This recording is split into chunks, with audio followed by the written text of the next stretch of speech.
Thank you. I am honored to be here today. Ladies and gentlemen, it is an honor and privilege to be here today speaking in defense of Jews worldwide and the evils of anti-Semitism.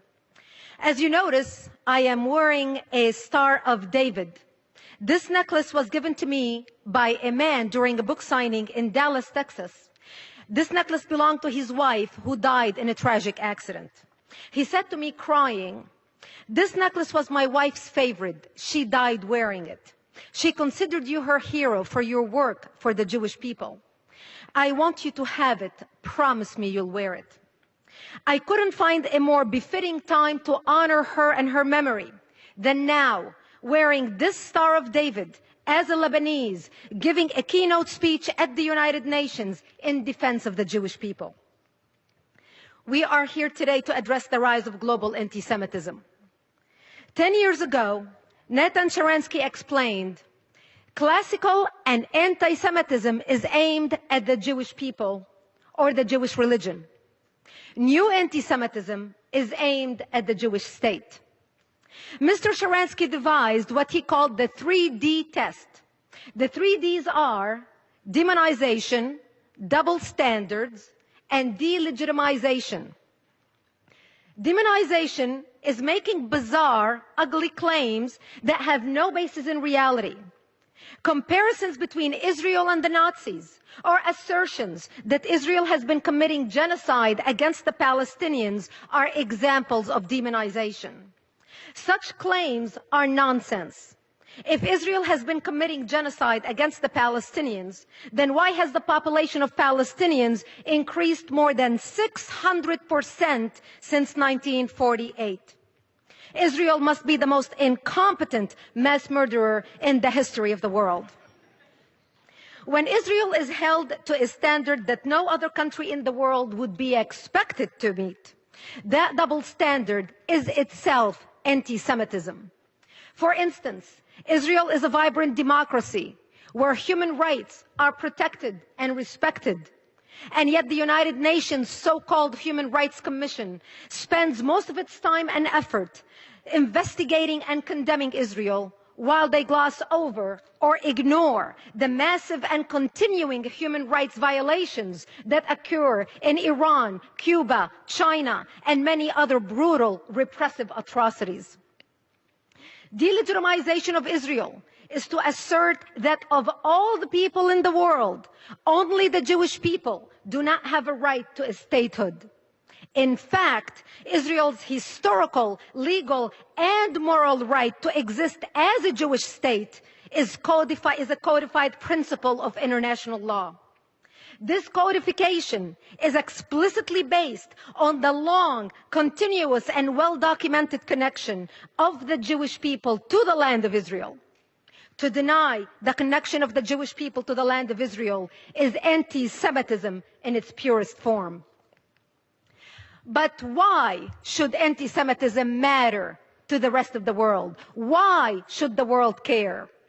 It should, not merely because it's morally repugnant, which it most definitely is. The world should care about anti-Semitism because of fundamental self-preservation.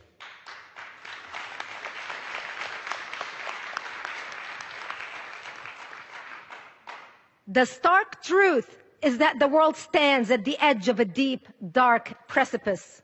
At the bottom lurks another Holocaust that has already begun. This time, the genocide is not only against the Jews. The so-called Islamic State had made it abundantly clear that it can be committed against non-Jews. ISIS persecuting and killing members of every religious, ethnic, and nationalistic community they encounter. ISIS is slaughtering Syrians, Iraqis, Lebanese, Palestinians. ISIS is slaughtering Christians, Sunnis, Shiites, Alawites, Kurds, Druze, and Yazidis. ISIS floods the internet with stomach-churning images and videos of mass executions, severed heads, and crucifixions. We see children slaughtered in front of their parents and parents slaughtered in front of their children. This viciousness is a part of a calculated strategy explicitly intended to terrorize anyone and everyone who does not submit to their version of Islam. ISIS has officially declared its intent to rule the world. Their founding document, the declaration of their caliphate, bears the modest title, هَذَا وَعْدُ اللَّهِ. It means in Arabic, this is the promise of God. They declare that God promised to Muslim, quote, leadership of the world and mastership of the earth, end quote. Their declaration of a worldwide caliphate reveals their governing philosophy. Quote, by Allah, if you disbelieve in democracy, secularism, nationalism, as well as all the other garbage and ideas from the West, and rush to your religion and creed, then by Allah, you will own the earth, and the East and the West will submit to you. Remember, ladies and gentlemen, savagery is not merely their strategy. It is an article of their faith. They commit genocide in the name of Allah. Israel has been familiar with the concept and the reality of genocide in the name of Allah for a long time. The war that ISIS has declared on the world is the same war as the war that Hamas has been waging against Israel for decades.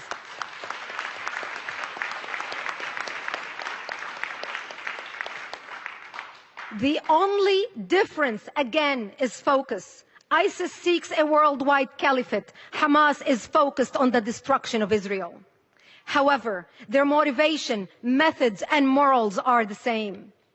In terms of brutal methods and lack of morals, ISIS has recently shot, hacked, and killed its way to the top of the world's terrorist organizations.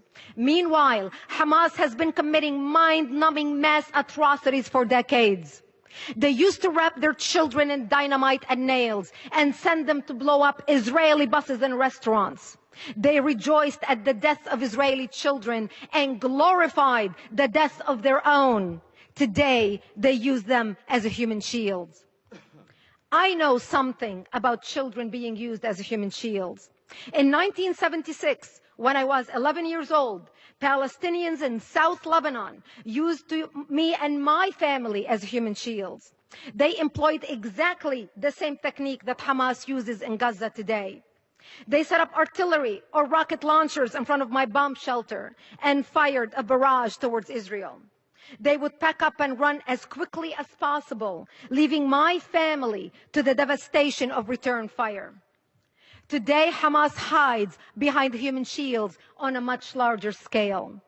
Hamas routinely uses schools, mosques, hospitals, and other civilian locations for weapons storage, missile launch sites, and other military purposes. They fire rockets on martyrs from these places with the explicit intention of drawing return fire from the Israelis, hoping that they will produce photogenic civilian corpses for display in the media. Hamas and ISIS share a common motivation. They want to impose Islam. This is the charter of Hamas, and it is in ISIS's declaration of the caliphate. The charter of Hamas declares that, quote, Israel will exist and will continue to exist until Islam will obliterate it, end quote. The most revealing words in the Hamas charter are a quotation from Islamic scripture. The day of judgment will not come about until Muslims fight the Jews. The stones and trees will say, "O Muslim, O Abdullah, there is a Jew behind me, come and kill him." This is from Hadith of Sahih Muslim, book 41. But Hamas has a problem. In Israel, Jews don't hide behind stones or trees. In Israel, Jews stand up and defend themselves. Israelis have learned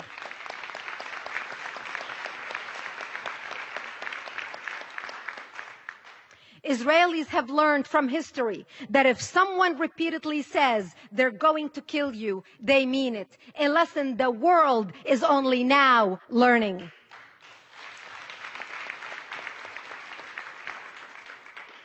"70 years ago, the world stood by as the Jews of Europe went out the chimneys. Today, the Jews of Israel aren't going to go quietly into the slaughter as they sit on the front line of fighting for Western civilization, fighting for all of us.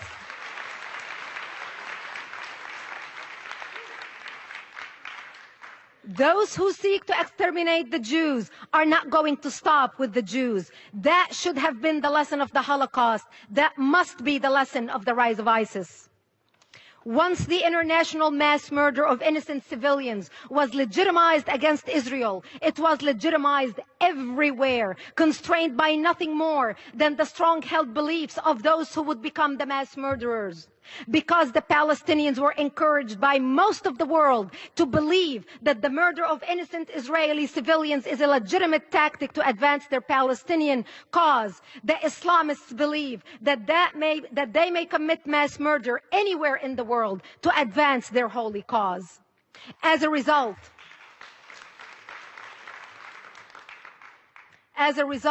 we suffer from a plague of terrorism, Islamic terrorism, from Moscow to Madrid, from Bali to Beslan, from Nairobi to New York, authored and perfected by the Palestinians. Israel and the United States are not separate targets of Islamic terrorism. The whole world is their target, and the world better learn this lesson and learn it fast.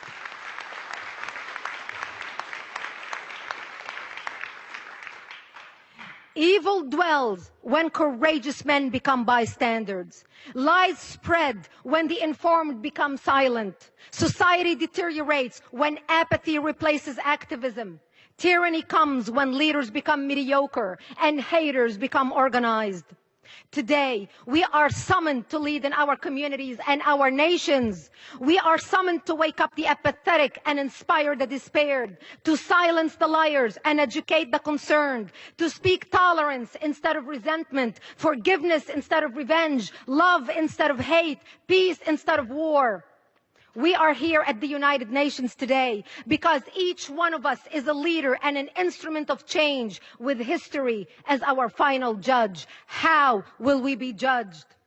I, as a leader of ActForAmerica.org, the largest national security organization in America, with chapters in 11 countries around the world, am committed to do whatever possible we can to stand up with the Jewish people and defend them.